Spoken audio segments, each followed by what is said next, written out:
How'd you like another impeachment trial? Hi, I'm Scott Ott with Bill Whittle and Stephen Green, and this episode of Right Angle is brought to you by the members at BillWhittle.com. And gentlemen, just in case America has not had its fill of impeachment trials after two for Donald Trump, we actually have one going on in Texas, even as I speak right now, assuming it hasn't already ended. It started Tuesday morning, September 5th at 9 o'clock Central Time. It was the impeachment of Attorney General Ken Paxton, whose actual name is Warren Kenneth Paxton. And I think, guys, this is really not about the guilt or innocence of Kenneth Paxton in regard to this. I mean, as we all know, an impeachment is not a legal proceeding. It's a political proceeding. He is temporarily suspended from his job while the outcome of the impeachment trial is determined. There are 20 charges brought by the Texas House against him. The Texas Senate is sitting as a jury with the Texas Lieutenant Governor sitting as the judge in this case. The judge is a Republican. Paxton is a Republican. A majority of the Senate is Republican. And a majority of the House is Republican as well. However, they did bring some 20 charges against Paxton. In the first 3 hours, Stephen Green, and I had this on the TV in the background because I thought, well, certainly we're going to hear something significant here. The basic allegations are about abuse of power by an elected official. I'm not going to get into the details of it, but various ways that Paxton may or may not have abused power in his position. During the first 3 hours, it was consumed with nothing but electronic votes read out loud on each of the objections that the defendant was filing against his impeachment. And this went on for a couple of hours. And after each of the electronic votes was tallied and then the clerk read it out loud, then the judge would then poll each member to ask them to confirm their vote. Every one of them came down like 22-8. So none of the partisan objections, lines. Yeah, none of the objections were sustained. And actually, I don't even know if they were partisan lines, but that sounds about right. Okay. So anyway, but it really doesn't matter because he's a Republican. So you would think if he had support among Republicans that some of his objections would be sustained. None of them were sustained. Then they read the charges against him, all 20 of them, all articles of impeachment. And the defendant had to answer guilty or not guilty. The only interesting part came when the attorney for the Attorney General was answering, but he was kind of embellishing. He wouldn't just say not guilty. He would say, because these charges are utterly fabricated and not true and, not a shred of proof or whatever. It's a political act. Yeah. Not guilty. So finally, after he had done this, 8 times, somebody objected and said, hey, the attorney here is not on the witness stand. He's not supposed to be mounting a defense. He's supposed to say guilty or not guilty. So the next time they asked him the question, his response was absolutely not guilty.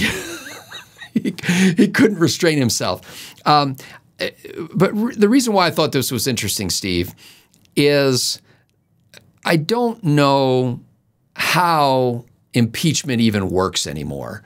Like how can you even do an impeachment trial when it's really just in-house discipline for the government? And does anybody really care about this stuff? If this happened in your state, would you be glued to the TV trying to figure out what happened to the Attorney General and whether he had abused his office? No, I wouldn't be. And I follow this stuff for a living, not for the money, because I love it. I've been steeped in politics my whole life, and I just absolutely love it. But let me dispel one notion, though. I think that is very important, and nobody ever says this except me. Donald Trump was only impeached one time. I don't know what that second impeachment was, but it was not an impeachment. Nancy Pelosi just pulled one over on the country. The Constitution says that when a president's being impeached, that the Chief Justice of the Supreme Court shall preside. shall preside. It's not a he could be there, he should be. No, that's part of the definition of an impeachment. And whatever you think of Chief Justice John Roberts, I don't happen to think of him very well of him. He was not invited. He did not preside. It was not an impeachment. It was just another Nancy Pelosi sham, and everybody just needs to shout that to the rooftops every time they're told or reminded that Donald Trump was impeached twice. Didn't happen. Not the second one. All right. That said, I think maybe the real problem with impeachment is we don't use it often enough. Not nearly often enough. Jack Kennedy was afraid he was going to get impeached over the Bay of Pigs for a decision he made as president. And honestly, I think we should be impeaching people in government left and right all the time, and with much stiffer punishments than simple removal from office. I don't know. Long walks off of short planks comes to mind. The real problem, the burden of self-government, of representative government like we have, is that it requires a certain level of competence and integrity on the part of those people that we elect. And when we don't hold them to account because we keep re-electing them, or we replace the people we elect with that we elected last time with people who were just as bad this time, or the fact that Congress is not willing to impeach gross incompetence. In fact, I think part of the reason we're in such a fix right now is that Lois Lerner just wasn't taken out and shot back when she was politicizing the IRS. And I'm exaggerating for effect here, of course. But the fact that the Republicans were only willing to go so far in their prosecution of the crimes going on against conservatives at the IRS, that really opened the floodgates for a lot of bad behavior. We need a lot of impeachment. We need a lot of throwing the bastards out each and every election, and we need to demand better behavior from all of these SOBs, because when you look around you, when you look at this mess, that's on us. Bill Whittle, I think it's interesting the way they run this trial. They basically set aside 24 hours for one side to make its case, 24 hours for the other side to make its case. Apparently, there were some 500 witnesses that could potentially be called, but obviously they're not going to have time to get 500 witnesses in there within that limited scope of time. They paraded a bunch of witnesses into the chambers and swore them all in at the same time. But I think, Steve, made me think of probably the fundamental issue here. The judge is a fellow politician, in this case, the lieutenant governor. The jury is made up of fellow politicians, more than half of whom are from the same party as the person. If I were going to trial for a crime in a criminal court in just a normal circumstances, I wouldn't expect that a jury of my peers would be made up primarily of retail salespeople, most of whom work in my department and who generally like me. How can you even call this a trial to consider these articles of impeachment when in reality the jury members have all got to be thinking, wow, there but for the grace of God go I.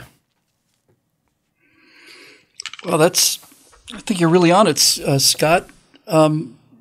First of all, I agree with Steve. I think one of the reasons why this insistent and increasing lawlessness on the part of government officials is not even lawlessness; it's just plain disdain for the law. It's just plain scorn for the law. Is a result of this equation. It's a family show, but the modified form of the equation is fool around and find out. This guy drew this dry board explanation of fool around and find out. The more fooling around you do, the more find out you should get. Find out means the consequences, right? So there are no consequences, and without consequences, then you have no incentive for good behavior. And what you end up with is serious mechanisms that were put in place by the founders, both in terms of the state and on the federal level. Impeachment is an important part of that procedure. Impeachment basically is the emergency fire bell. The way that our government is structured, the way it's supposed to work is is if we see things in there in behavior in politicians that we don't like, we vote them out of office in the next cycle. That's how it's supposed to work, and that's how it has worked for quite a long time. That's why the genius of the Constitution is you have a House that you could flush the entire House every 2 years. You could just completely flush every single one of the people out of there. And so what impeachment to me is it's the fire bell. It's like we have a real serious emergency now where major crimes are being committed and the republic is in danger, and this is an extraordinarily serious and should therefore be an extraordinarily rare event which should demand a great deal of seriousness and a great deal of sadness.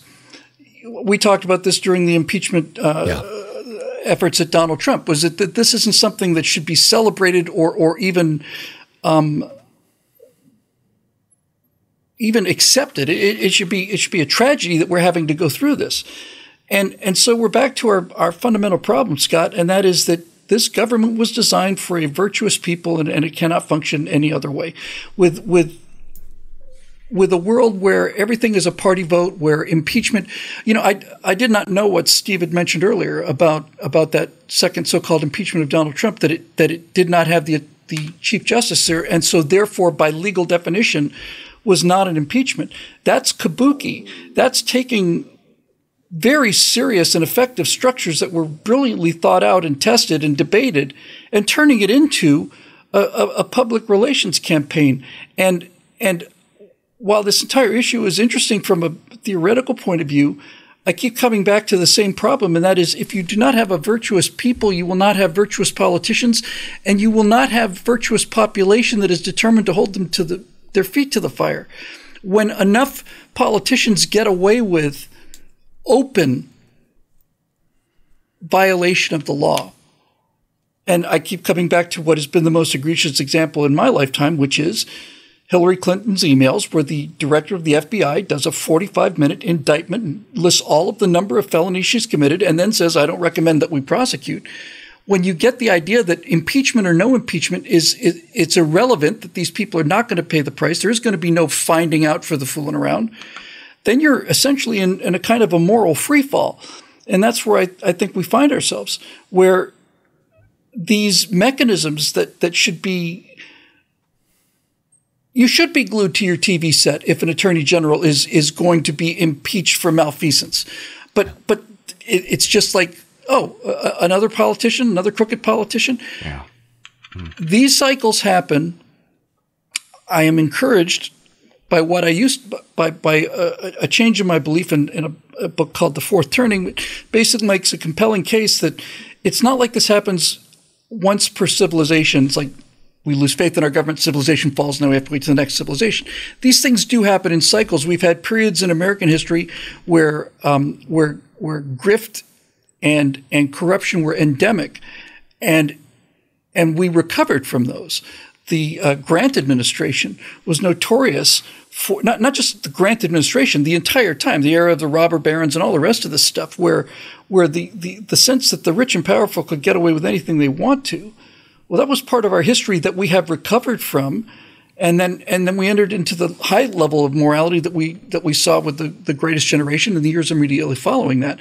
So I think these cycles are recoverable, but I do think they have to end with some kind of a system reset rather than just a gradual,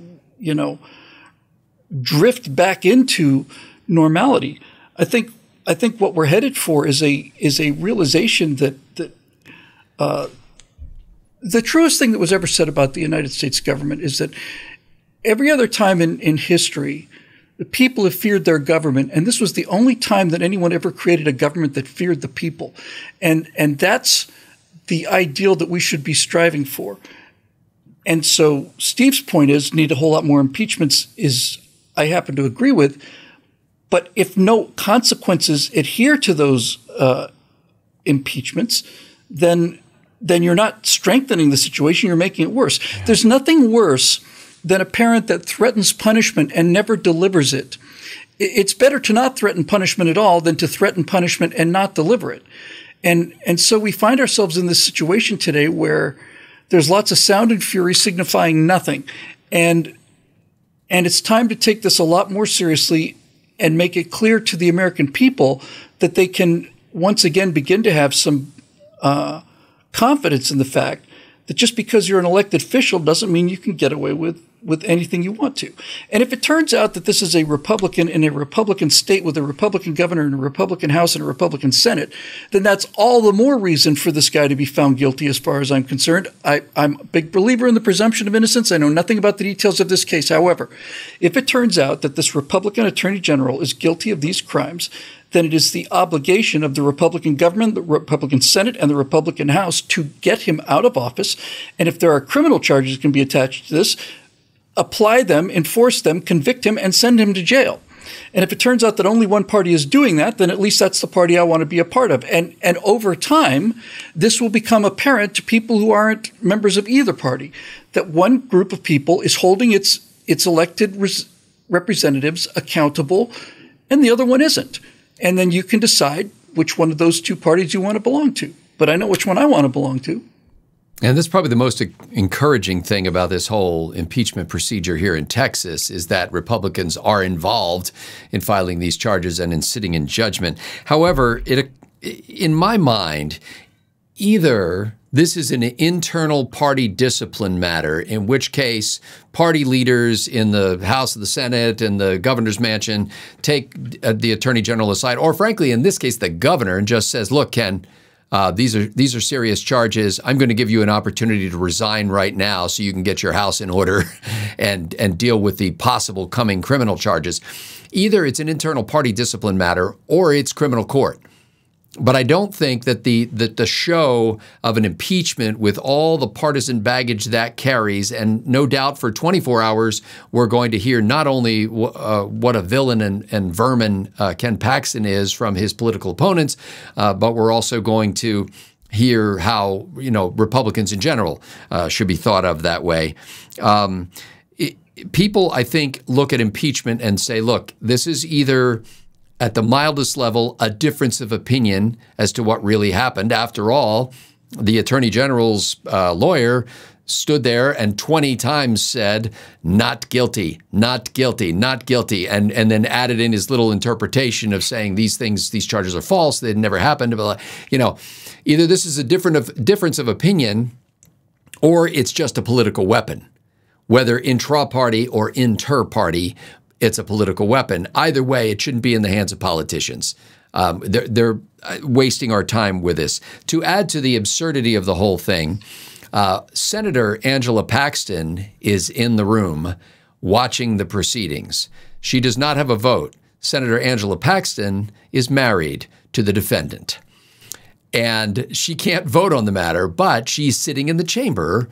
So essentially, she's part of the sitting jury, but not able to cast a ballot on that. And one of the allegations, at least, has to do with a mistress that may have been involved with the Attorney General.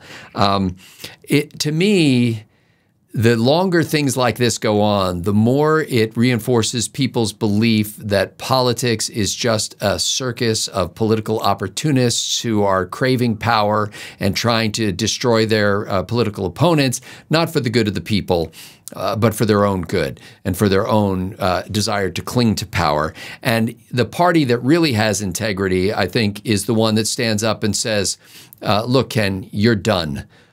You need to step aside now. If you want a trial, we'll do one in a criminal court, but we're not going to put on this show, because it's very possible that he is acquitted of all 20 of these charges and restored to his office as Attorney General. That is an easily conceivable outcome of this. Or that he's convicted of some of the charges and not removed from office. They don't have to remove him from office. They could just censure him. This is a broader issue in my mind about how you use such a tool. And to me, I'm kind of take the opposite position of Steve. Yes, there are a lot of people who deserve to be impeached, but I don't think they deserve to be impeached. They deserve to be tried in a criminal court. I stand corrected. I like that much better. Because impeachment really is a political tool, and you can't use a political tool without politicizing it, and then nobody believes it. because they just, they just think, oh, one side wants what they want, the other side wants what they want, and to hell with all of them. So I'm not going to watch any further coverage of this. I kept thinking they would actually do something or say something meaningful. They actually spent 3 hours doing nothing but reviewing what could have been covered in an email. So what's going to happen after that, I have no idea, but I don't plan to be part of it. For Bill Whittle and Stephen Green, I'm Scott Ott. Thanks to the members at BillWhittle.com for making Right Angle possible.